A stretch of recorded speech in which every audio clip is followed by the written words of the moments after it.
اللہ تعالیٰ نے جو انسان پیدا کیے ہیں ان کے مزاج مختلف ہیں. ان میں کچھ لوگ ہوتے ہیں جو قوی ہوتے ہیں ارادے کے، جو فیصلہ کر لیا ڈٹ گئے. کچھ لوگوں میں وہ قوت ارادی اتنی مضبوط نہیں ہوتی، وہ ادھر ادھر سوچتے رہتے ہیں. کچھ لوگ جسمانی طور پر بہت توانا ہوتے ہیں، کچھ لوگ جسمانی طور پر پیدائشی طور پر کمزور ہوتے ہیں. تو اگر کوئی قوت ارادی کمزور رکھنے والا شخص ہے، وہ بھی تو اللہ کی تخلیق ہے، اللہ کا بندہ ہے، خطاؤں کا ظہور ہو جاتا ہے، توبہ کرتا ہے، پھر کچھ عرصے کے بعد پھر خطا کا ظہور ہو جاتا ہے، پھر توبہ کرتا ہے. تو ہم تو یہ سمجھیں گے کہ ایک حد کے بعد پھر اس کی توبہ قبول نہیں ہونی چاہیے. لیکن حدیث سنیے. وعن ابی ہریرہ رضی اللہ تعالی عنہ قال قال رسول اللہ صلی اللہ علیہ وسلم ان عبدا اذنب ذنبا، یقیناً ایک بندہ جو ہے وہ ایک گناہ کرتا ہے.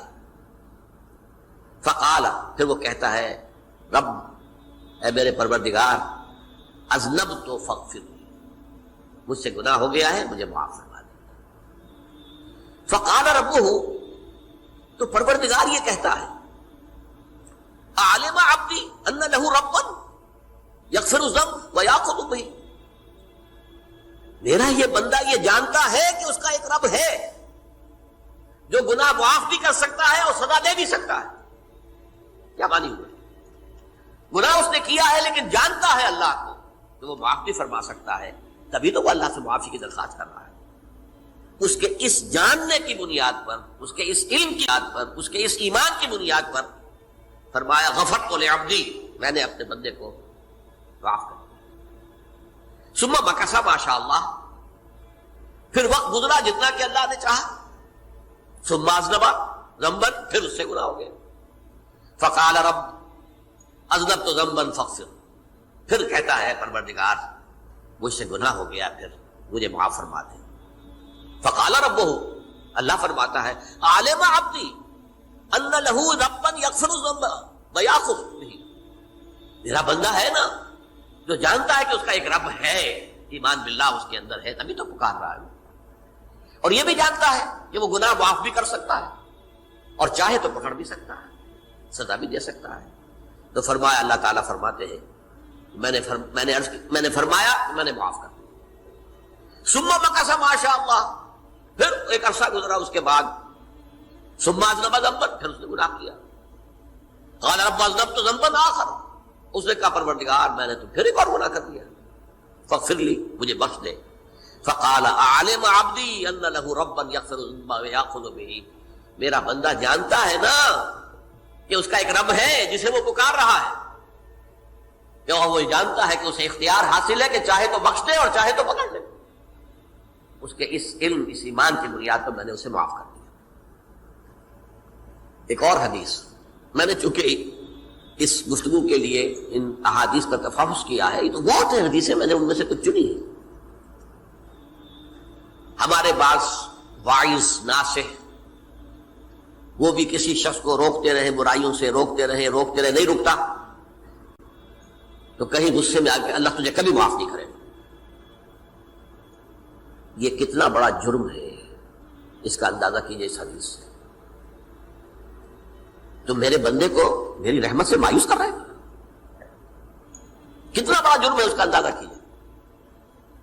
یہ مسلم شریف کی روایت ہے عن جندب، حضرت جندب رضی اللہ تعالی عنہ سے، ان رسول اللہ صلی اللہ علیہ وسلم حدث، کہ اللہ کے رسول صلی اللہ علیہ وسلم نے ایک واقعہ بیان کیا.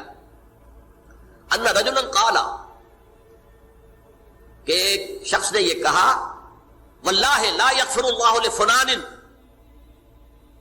کہ خدا کی قسم اللہ تعالیٰ فلاں شخص کو کبھی معاف نہیں کرے گا.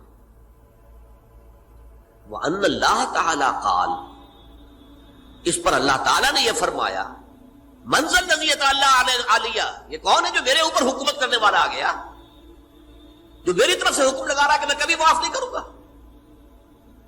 مَنْ ذَا الَّذِي، کون ہے وہ شخص، الَّذِي يَتَعَالَىٰ عَلَيَّ أَنِّي لَا أَغْفِرُ لِفُلَانٍ، کہ میں فلاں شخص کو کبھی معاف نہیں کروں گا. قد غفرت لفلان، اس کو تو میں نے معاف کر دیا. وَأَحْبَطْتُ عَمَلَهُ، اس شخص کے تمام اعمال میں نے ضائع کر دیے کہ تم نے میرے بندے کو مایوس کیا. یہ ہے جرم کی انتہا. تو توبہ کی دعوت دیتے رہو، توبہ کے لیے لوگوں کو آمادہ کرتے رہو، توبہ جو ہے اس کے لیے ترغیب دیتے رہو. اللہ تعالیٰ معاف فرمانے والا. اب آخری حدیث سنا رہا ہوں، یہ تو بہت ہی عجیب حدیث ہے اور متفق علیہ ہے، یہ بخاری اور مسلم دونوں میں. حضرت ابو سعید الخدری رضی اللہ تعالی عنہ جو ہے وہ اس کے راوی ہیں. حضور نے فرمایا کانا فی من کانا قبلکم رجل قتل 99 نفسا. تم سے پہلے جو امت تھی بنی اسرائیل، گویا کہ ان کا ذکر ہے، اس میں ایک آدمی ایسا تھا جس نے 99 قتل کیے تھے. اب آپ اندازہ کیجئے کتنا بڑا گناہ کبیرہ ہے قتل. قرآن مجید میں آتا ہے وَكَأَنَّمَا قَتَلَ النَّاسَ جَمِيعًا. اگر ایک انسان کو بھی ناحق قتل کر دیا گیا تو یہ ایسے ہی ہے گویا کہ اس نے پوری نوع انسانی کو قتل کر دیا. اس نے 99 قتل کیے. فَهَلْ لَهُ مِن تَوْبَةٍ. پھر اس کے بعد یہ ہوا کہ اس کے اندر توبہ کا جذبہ پیدا ہوا. فَسَأَلَ عَنْ أَعْلَمِ أَهْلِ الْأَرْضِ. تو اس نے پھر سوال کیا، لوگوں سے پوچھا کہ زمین میں رہنے والوں میں کون سب سے بڑا عالم ہے. فَدُلَّ عَلَى رَاهِبٍ. اسے بتایا گیا فلاں راہب فلاں جگہ پر ہے، وہ بہت نیک ہے، بڑا عالم ہے. فَأَتَاهُ. وہ اس کے پاس آیا. فَقَالَ أَنَّهُ قَتَلَ 99 نَفْسًا فَهَلْ لَهُ مِن تَوْبَةٍ. انہوں نے کہا دیکھیے راہب صاحب، میں نے 99 انسان قتل کیے، اب مجھے یہ بتائیے کہ میرے لیے توبہ کا کوئی امکان ہے؟ فقال لا. انہوں نے کہا نہیں. فقتلہ. اس نے اس کو بھی قتل کر دیا. فکمل بہ 100. اپنی سینچری مکمل کر لی، مطلب 99 کے بعد ایک ہی کسر تھی، اس کو بھی قتل کیا، 100 پورے کر لیا. ثم سأل عن عالم اہل الارض. پھر اس نے پوچھا کوئی اور کوئی بڑے عالم انسان ہو. فدل علی رجل عالم. پھر اس کی رہنمائی کی گئی ایک بڑے عالم شخص کی طرف. فقال انه قتل 100 نفس. تو اس نے وہاں جا کر کہا کہ میں 100 انسان ہلاک کر چکا ہوں، قتل کر چکا ہوں. فهل له من توبہ. میرے لیے توبہ کا کوئی امکان ہے؟ فقال نعم. کیوں نہیں، 100 قتل کیے تب بھی کیا ہے، توبہ کا راستہ دروازہ کھلا ہوا. معلوم یغرغر، جب تک کہ وہ گھنگرو نہیں بج رہا اس وقت تک تمہارے توبہ کا دروازہ کھلا ہوا ہے. فرمایا نعم. ومن يحول بينه وبين التوبہ. تمہاری توبہ کے درمیان اور تمہارے درمیان کون حائل ہو سکتا ہے؟ توبہ کا دروازہ کھلا ہے. لیکن ساتھ ہی کہا انطلق الى ارض کذا وکذا. اب تم ایسے کرو، جہاں تم رہتے ہو وہاں نہ جاؤ واپس، وہاں کا ماحول اچھا نہیں ہے، معاشرہ اچھا نہیں ہے، ہو سکتا ہے کہ تم توبہ پر قائم نہ رہ سکو. تم فلاں جگہ چلے جاؤ، وہاں اچھے لوگ آباد ہیں، ان میں جا کر رہو. فإن بها أناسا يعبدون اللہ تعالی. وہاں ایسے لوگ آباد ہیں جو اللہ کی بندگی کرتے ہیں. فاعبد اللہ معهم. تو تم ان کے ساتھ مل کر اللہ کی بندگی اور پرستش کرو. ولا ترجع الى ارضک. اپنی زمین کی طرف اپنے وطن میں واپس پلٹ جاؤ. فإنها ارض سوء. وہ بری جگہ ہے. فانطلقا. تو وہ چل پڑا، ہجرت کر رہا ہے، اس جگہ جا رہا ہے جہاں کا راہب نے بتایا تھا. حتی اذا نصف الطریق. جب آدھا راستہ اس نے پورا کر لیا، اتاہ الموت. موت آ گئی. فاختصمت فیہ ملائکۃ الرحمت و ملائکۃ العذاب. اب وہ جہنم کے فرشتے بھی آ گئے اس کی جان قبض کرنے کو، اور جنت کے بھی آ گئے. فقالت ملائکۃ الرحمہ. رحمت والے جو فرشتے ہیں جنت والے، انہوں نے کہا جا تائبا مقبلا بقلبہ للہ تعالی. یہ شخص توبہ کر کے اللہ تعالیٰ کی طرف ہجرت کر رہا تھا، اس لیے اس کی نیت کی بنیاد پر اب یہ جنتی ہے، لہذا اس کی روح ہم قبض کریں.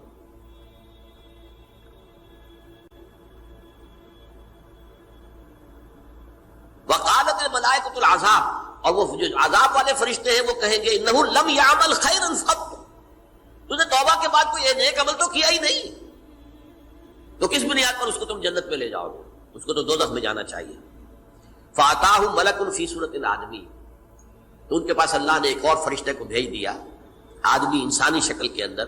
فجعلوہ بینہم. تو ان فرشتوں نے کہا بھائی ہمارا فیصلہ کرا دو، اس کی روح ہم لینا چاہتے ہیں یا ہم لینا چاہتے ہیں.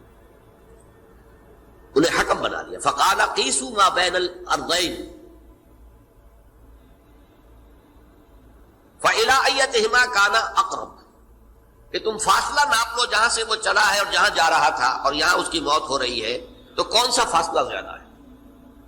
جب ناپا گیا، بلکہ ایک حدیث میں آتا ہے کہ اس پر اللہ نے زمین کو جو ہے حکم دے دیا، ایک طرف والی زمین تو سکڑ جا، دوسری والی جو ہے تو پھیل جا، تاکہ وہ جو جدھر جو جا رہا تھا وہ زیادہ قریب ہو جائے بنسبت اس کے کہ جہاں سے وہ چلا تھا۔